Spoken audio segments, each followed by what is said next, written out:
अब हम चर्चा करने जा रहे हैं एक और दिव्य औषधि के संदर्भ में।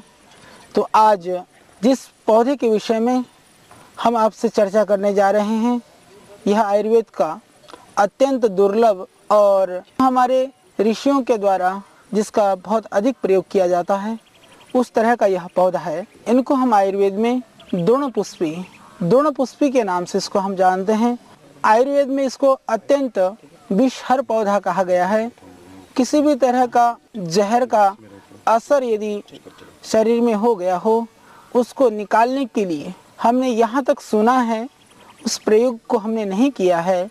हमने ऐसा सुना है कि यदि किसी को सांप काट ले और सांप काटने के बाद में यदि वह बेहोश हो जाए, उस स्थिति में आप इनके पत्तियों के रस को निकाल करके, निचोड़ करके यदि आप डाल देते हैं नाक में, तो जो बेहोशी है वह टूट जाती है। सांप कटे हुए रोगी की जो बेहोशी है वह उसको तोड़ने के लिए यह एक उत्तम औषधि है। तो मैं कहता हूँ द्रोणपुष्पी का सीधा काढ़ा बना करके प्रयोग करने के मात्र से कितनी भी भयानक इन्फेक्शन हो या आपको कैंसर की बीमारी भी क्यों न हो, लाभ मिलेगा। जैसा कि मैंने कहा, कितनी भी भयानक इन्फेक्शन हो या आपको कैंसर की बीमारी हो, तो द्रोणपुष्पी, भृंगराज और देसी जो बबूल है, कीकर है, उसकी पत्तियाँ, यदि इन तीनों चीज़ों को ताजे आपको उपलब्ध हों, आप उसका स्वरस निकाल करके पीते हैं तो तुरंत आपको लाभ होने लगेगा। यदि स्वरस उपलब्ध नहीं है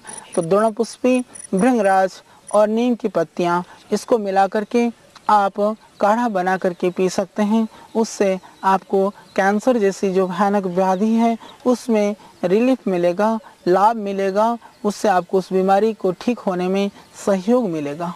यह निश्चित रूप से आप जानें, किसी भी भयानक रोग से यदि आप पीड़ित हैं, इस तरह की बीमारी से पीड़ित हैं, आपको लगता है कि चिकित्सकीय परामर्श की आवश्यकता है, तो मैं कहता हूँ आप चिकित्सकीय परामर्श लेते हुए, डॉक्टरों को दिखाते हुए, उनके निर्देशन में रह करके भी इन जड़ी बूटियों का प्रयोग आप कर सकते हैं।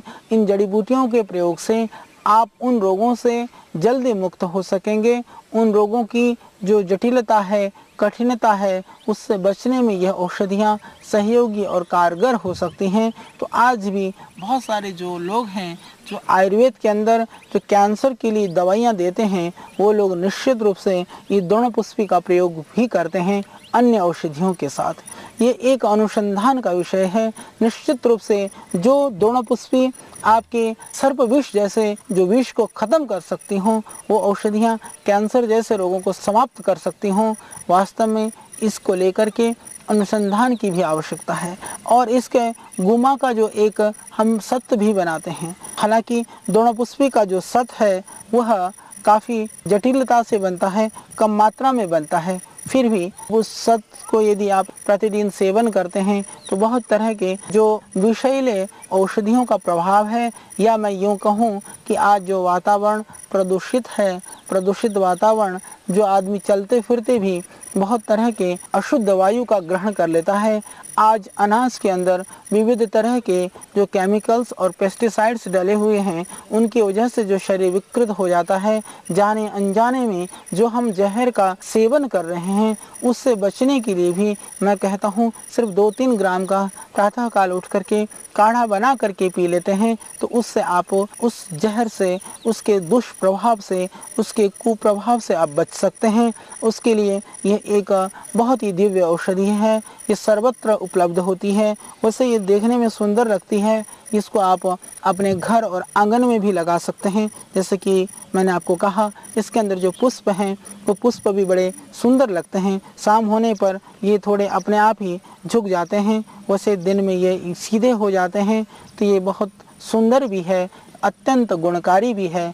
और गुमा का जो एक हम सत्व भी बनाते हैं, उस सत्व को यदि आप प्रतिदिन सेवन करते हैं तो बहुत तरह के जो विषैले औषधियों का प्रभाव है, उसके कुप्रभाव से आप बच सकते हैं। इसकी सत निकालने की विधि, इसको कूट करके इसका जो रस निकाल करके आप एक कलाईदार बर्तन में आप डालें और लगभग 2 गुने पानी में आप इसको डाल करके छोड़ दें।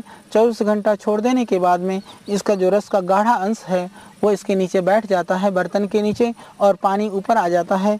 पानी को हटा लें और जो नीचे बचा हुआ जो सत है उसको थोड़ा किसी बर्तन में फैला करके छाया में सूखने के लिए डाल दें। तो ये 3-4 दिन लगता है, ये तैयार हो जाता है आपका द्रोणपुष्पी का सत। यदि उस सत में से मुश्किल से आप आधे ग्राम की मात्रा में भी प्रतिदिन सेवन करते हैं तो उससे आपको इन भयानक व्याधियों से मुक्ति मिलेगी। और इस तरह की व्याधि यदि नहीं आई है तो ज़िंदगी भर नहीं आएगी। तो इन वातावरण के प्रदूषणों से बचने के लिए, विष जैसी भयानक औषधियों के दुष्प्रभाव को रोकने के लिए इस धरती में इस द्रोणपुष्पी से बढ़कर के कोई औषधि नहीं है। आइए आज से हम इसका प्रयोग स्वयं करें और अपने आसपास के लोगों को इसके लिए हम प्रेरित करें।